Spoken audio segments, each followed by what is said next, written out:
Essayons de schématiser maintenant ces mouvements de la cheville et du pied au niveau de ce squelette. Donc on était en train de parler de l'action du tibial antérieur.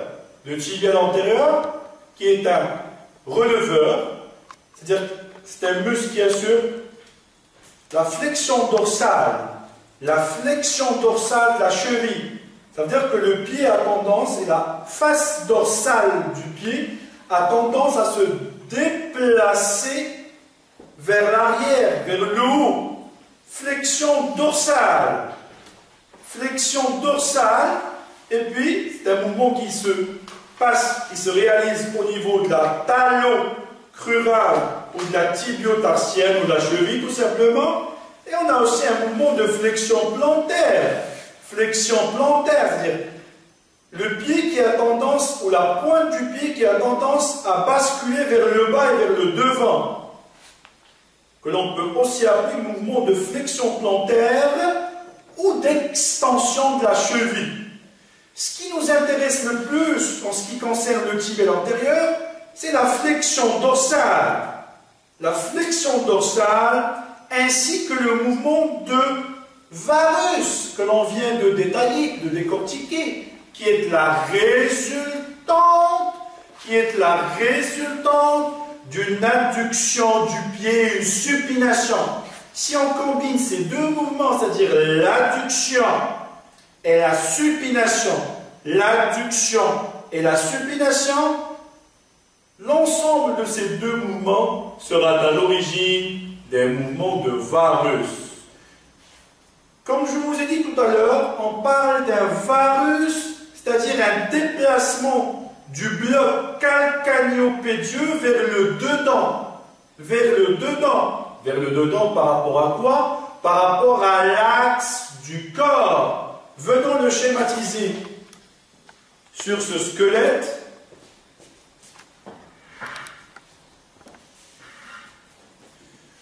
L'axe du corps, bien sûr. Lorsque j'étais en train de parler du varus, le varus du pied, qui est une composante de l'adduction et de la supination, je vous ai dit que le varus est un déplacement du pied ou du bloc calcanéopédieux vers le dedans. Le dedans, c'est-à-dire tout en rapprochant la plante du pied du dedans. Dedans par rapport à l'axe du corps. Et on parle d'un mouvement de varus.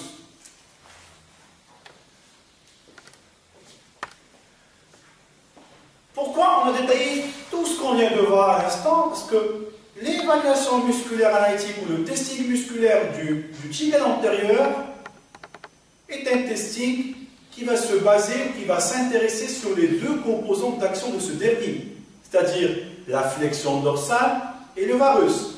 Dorénavant, on ne parlera plus d'adduction et de supination, c'est juste dans un but de se simplifier les idées. Parlons tous d'un varus. Parlons tous d'une flexion dorsale et d'un varus. Oubliez, entre parenthèses, ces termes adduction, supination. Donc on va dire que le tibial antérieur est un releveur, autrement dit c'est un muscle qui assure un mouvement de flexion dorsale et de varus. Tout court. Ne parlez plus de l'adduction ni de la supination. Donc, pour ce faire, et pour la cotation, commençons par la cotation 3. Pour la cotation 3,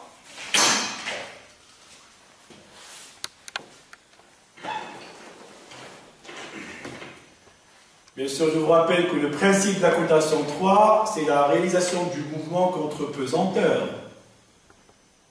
Pour la cotation 3, le patient sera installé en position assise, genoux fléchis, jambes pendantes, débordant le plan de travail, bien sûr.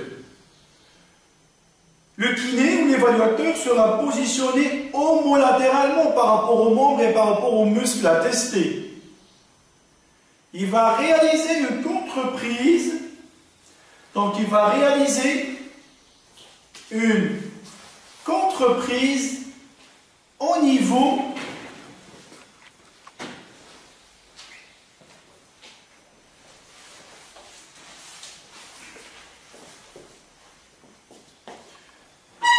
le kiné va réaliser une contreprise au niveau du tiers distal de la jambe, à hauteur des deux malléoles, à hauteur des deux malléoles de la cheville.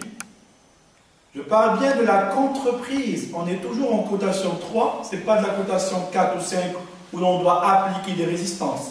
J'insiste sur la contreprise. Donc la contreprise unimanuelle, elle est d'une seule main, à hauteur du tiers distal de la jambe, ou à hauteur de la cheville, ou en bimanuolaire si vous voulez. Je vous rappelle les conditions d'application, de réalisation du testing, ce qu'on avait vu dans nos premiers cours en mois d'octobre et novembre. Les conditions de réalisation et de réussite d'un testing. Parmi ces impératifs, éviter d'écraser les masses musculaires. Le tibial antérieur est un muscle qui prend insertion au niveau proximal, à hauteur de la partie latérale du condyle tibial, des deux tiers supérieurs de la face latérale du tibia, et il se prolonge, son corps musculaire se prolonge pour venir se terminer par les tendons au niveau bien sûr du premier métatarsiel et de la face médiale du premier cunéiforme. Évitez de trop serrer afin de ne pas provoquer un effet garrot. Ça peut avoir des répercussions sur le mouvement. Donc je reviens à ma contreprise au niveau bimalléolaire. Patient en position assise, genoux fléchis, jambes pendantes. Après avoir montré à notre patient le mouvement à faire, il doit l'exécuter en toute fluidité, en venant faire, regardez bien mon pied, une flexion dorsale et en même temps, varus. Mais si vous l'avez remarqué, il y a une flexion dorsale simple, seule, unique. Mais dans ce cas-là, on doit l'associer à un varus. On ne teste pas les deux composantes de façon alternée. On teste le muscle sur ces deux composantes simultanément, c'est-à-dire en même temps. On n'a pas à décortiquer. Donc, flexion dorsale avec le mouvement de varus.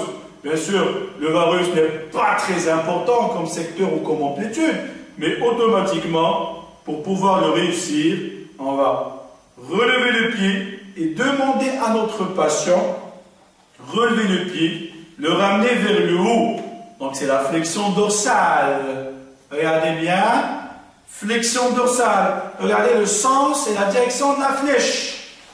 Flexion dorsale. Une flexion dorsale associée à un varus. Associée à un varus. Regardez bien. Flexion dorsale. J'insiste sur le terme. J'insiste sur la manœuvre. Flexion dorsale avec un varus. Le varus est mentionné à l'aide de cette flèche. Donc, en dedans, le pied qui se soulève, c'est un muscle releveur, et qui a tendance à partir vers le dedans. Voilà. Cette flèche, c'est pour montrer le mouvement de flexion dorsale, face dorsale du pied vers le haut et vers l'arrière. La deuxième flèche, pour vous montrer le mouvement de varus. Si vous l'avez remarqué, la flèche est dirigée vers l'axe du corps. Donc, flexion dorsale et varus. Flexion dorsale et varus. Flexion dorsale et varus. Si notre patient arrive à combiner ces deux mouvements, flexion dorsale et varus, contre pesanteur, vous allez me dire, où est-ce qu'elle est cette pesanteur? La pesanteur est représentée bien sûr par le poids et la charge du squelette du pied, en partant du calcaneus vers les phalanges, vers les orteils. Donc un muscle qui parvient à soulever tout le squelette du pied vers le haut et vers le dedans, donc il a pu lutter, il a pu développer une certaine force afin de soulever la charge et le poids du pied. Et donc on peut confirmer que le muscle tibial antérieur est coté à 3 après avoir exécuté le mouvement dans toute l'amplitude articulaire et après avoir insisté sur ces deux composantes, c'est-à-dire la flexion dorsale, représentée par cette flèche-là, et le varus, le déplacement du pied vers le dedans par rapport à l'axe du corps. Donc ça, c'était la cotation 3 de notre tibia antérieur, qui est un revers du pied. Basculons vers la cotation 4 et 5. Pour la 4 et la 5, comme vous savez tous, c'est l'application des résistances. On ne va pas revenir à chaque fois sur le fait qu'il faut appliquer une résistance, qui doit être d'intensité moyenne, plus importante pour la 5 et qui doit se faire d'une façon comparative. Si vous ne comparez pas sur une cotation 4 et 5, ça veut dire que votre bilan musculaire, et bien précisément votre testing analytique est faussé. Pour la simple raison, c'est que l'application des résistances reste subjectif. Le dosage, si vous voulez, de la résistance appliquée par chaque individu, chaque thérapeute, chaque évaluateur ou chaque kiné est différente d'un être humain à un autre. Donc, passons à la cotation 4. J'en profite de la même installation de mon patient. En tant qu'évaluateur, je me positionne homolatéralement ou voire même en face au patient. La contreprise restera toujours la même, c'est-à-dire qu'elle sera placée toujours au niveau du tiers distal de la jambe, voire même en bimayolaire, tout en évitant à ce que cette prise ou cette contreprise soit importante. Je vous rappelle que ça peut provoquer un effet garrot et ça peut avoir une incidence ou une répercussion sur la mobilité. Provoquer un effet garrot, ça veut dire diminuer et perturber l'oxygénation du muscle. Et donc, ça peut avoir des répercussions sur le mouvement de la flexion dorsale, sur le mouvement du muscle, sur l'action, si vous voulez, du muscle. Ma contreprise est toujours en distal ou en bimayolaire. Le mouvement à demander au patient est une flexion dorsale et un varus. Et c'est mentionné par les deux flèches. Flexion dorsale, ramener le pied et la cheville vers le haut, varus vers le dedans. Ce sont deux mouvements qui doivent se faire en même temps. Et j'insiste sur le fait qu'ils doivent se faire en même temps. Et la résistance, que je vais schématiser à l'aide de cette main confectionnée. Donc, ma résistance, si on veut résister aux deux composants d'action, ça veut dire la flexion dorsale et le varus, il va falloir positionner cette résistance de façon logique et astucieuse. On ne va pas venir résister directement sur la face dorsale du pied, parce que le fait de résister sur la partie moyenne ou centrale ou médiane de la face dorsale du pied ne va recruter, ne va résister qu'à la flexion dorsale, alors que dans ce cas-là, il faut que l'on résiste à deux composantes d'action. Et donc, il va falloir déplacer légèrement la résistance manuelle, que ce soit pour la cotation 4 ou 5, vers le dedans, autrement dit, vers le premier rayon, vers la face dorsale du premier métatarsien du pied. Donc la résistance sera placée sur la face dorsale du pied, beaucoup plus en dedans. Face dorsale du pied, bien sûr, mais pas du côté du 4e et du 5e métatarsien, ça ne sert à rien. On ne va pas recruter un maximum de fibres du tibia antérieur.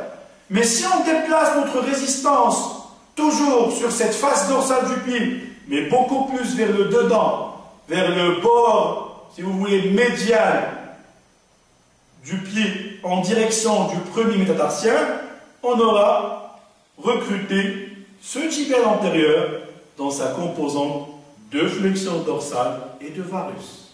Récapitulant, l'application de résistance concernant la cotation 4 et 5 va être positionnée sur la face dorsale du pied, mais en direction du premier métatarsien.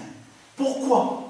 Pour pouvoir associer les deux composantes d'action, et la flexion dorsale, représentée par cette flèche, et le varus, représenté par cette flèche. Bien sûr, résistance d'intensité moyenne. Tout ce qu'on vient de faire sur le côté atteint, ou le côté attesté, doit être transcrit ou transféré sur le côté sain pour pouvoir comparer. Et c'est aussi valable pour la cotation 5. Il suffit, bien sûr, d'augmenter l'intensité de la charge, l'intensité de la résistance, en passant d'une résistance moyenne à une résistance plus importante, pour ne pas dire invincible. Ce qui nous reste après la 3, la 4, la 5, c'est la cotation 2 pour clore ce volet tibial antérieur. Le tibial antérieur en cotation 2, je vais vous citer ou vous décrire une seule variante, qui est bien sûr conventionnelle, et qui va se pratiquer chez un patient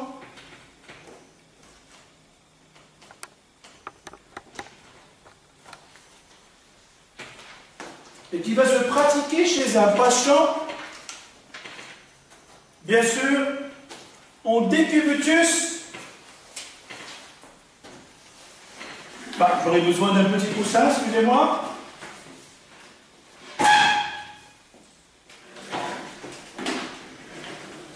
Et qui sera pratiqué chez un patient installé en décubitus latéral. Le membre à tester, écoutez bien, le membre à tester sera le membre supralatéral, s'il vous plaît. Supralatéral, et je vous dirai pourquoi est-ce qu'on va tester le supralatéral et non pas le membre infralatéral, c'est-à-dire le membre qui est en contact avec le plan de travail. Il y a une raison pour laquelle on doit tester le membre supralatéral. La raison est la suivante, c'est très simple. Donc je place un coussin sous le tiers distal de mon segment jambier. Dans quel but? Bien sûr, dans le but de faire dégager le squelette du pied, parce que s'il n'y a pas de coussin, ou si le pied du patient ne déborde pas du plan de travail, tout simplement, on va avoir un effet butoir. Alors que nous, on cherche un varus. Si le pied repose directement sur un plan de travail, le secteur, l'amplitude, le balayage articulaire dans le sens du varus n'y est plus. Donc, d'où l'intérêt d'utiliser un petit coussin, voire même une petite serviette enroulée, ou tout simplement faire déborder le pied du plan de travail. Entre parenthèses, il faut que le pied puisse partir dans le vide. Donc, patient décubitus latéral. Le kiné sera, ou l'évaluateur sera positionné bien sûr à l'avant du pied, avec une contreprise ou une main de contrôle qui sera placée au niveau du segment jambier, au niveau de sa partie distale, ou voire même en bimalléolaire. Éviter d'écraser les masses musculaires, bien sûr. L'intérêt de la contreprise, c'est de prévenir une éventuelle compensation par décollement du segment jambier, par flexion du genou. C'est ce qui va faire appel à d'autres muscles et à d'autres articulations. Et c'est ce qui va nous fausser tout simplement notre testique musculaire. On va faire appel à d'autres muscles. Contreprise, je reviens à mon testique, cotation 2. Pied qui déborde, coussin sous le segment jambier. Après avoir bien sûr montré à mon patient le mouvement à faire, qui est toujours l'association des deux mouvements. Flexion dorsale, regardez bien, en partant d'une position de flexion plantaire ou une position neutre, on doit ramener la cheville dans le sens de la flexion dorsale ainsi que le varus. Donc en même temps, flexion dorsale et varus. Flexion dorsale et le varus. Flexion dorsale et le varus en même temps.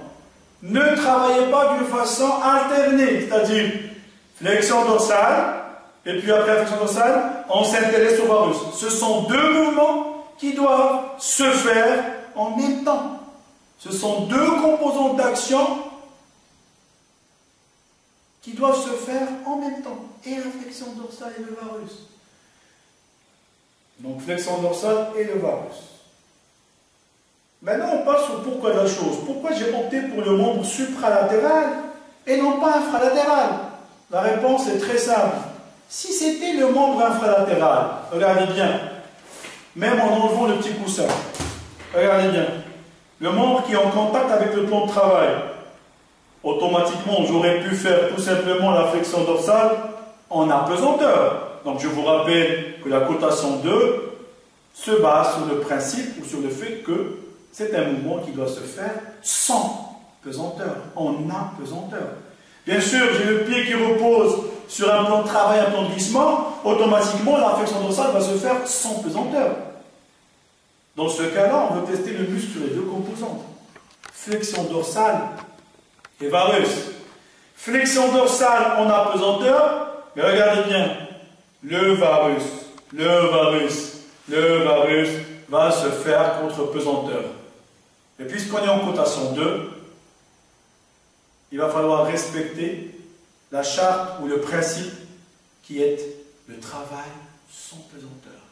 Même si on a une seule composante qui se fait en apesanteur, et la deuxième, et qui est la plus importante, parenthèse, va se faire contre pesanteur. C'est-à-dire que le fait de tester le membre en infralatéral, c'est-à-dire le membre qui est en contact avec le plan de travail, c'est pas correct. Et c'est pour ça qu'on a opté pour le membre qui se trouve en supralatéral. Il y a des gens qui vont avoir une réflexion, qui vont nous dire oui, la flexion dorsale se fait sans pesanteur, mais monsieur, le varus va se faire non pas en apesanteur, mais ça va être aidé par la pesanteur. C'est une manœuvre, c'est une évaluation, c'est un test qui a été développé et réalisé par des gens, et ça a été publié de cette façon. Il n'y a pas un autre moyen pour pouvoir combiner et la flexion dorsale et le varus en apesanteur. Donc, le seul moyen possible pour pouvoir combiner ces deux mouvements, deux composantes d'action, c'est le décubitus latéral en testant le membre en supralatéral.